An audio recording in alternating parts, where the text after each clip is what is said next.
Mabasa man ako kay sarong rawit-dawit na halik kay Pineskoto, sarong man tagagubat. Halitig di sa libro na maharang mahamis na literatura sa mga tataramon na Bicol. Pero una ko nahiling ini sa Sarabihon, sa Journal of Sorsogon Studies. Ang paratagunhas, himukmon nakapagalan ang ringka na uway. 8 kilometros na pasensya ang saog sini na parapaklay. Pagkadto sa direksyon San Plaza, nganing dito at aduhon ang pasok ng dangga san maghapon.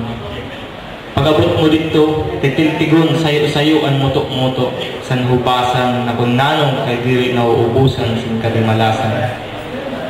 Naanad na ang gabi, mamunay, na ang ringka na uway nagsasakay-sakay.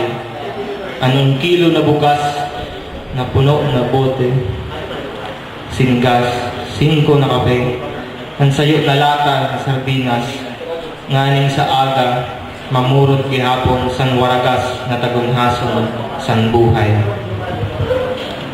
Mabalos.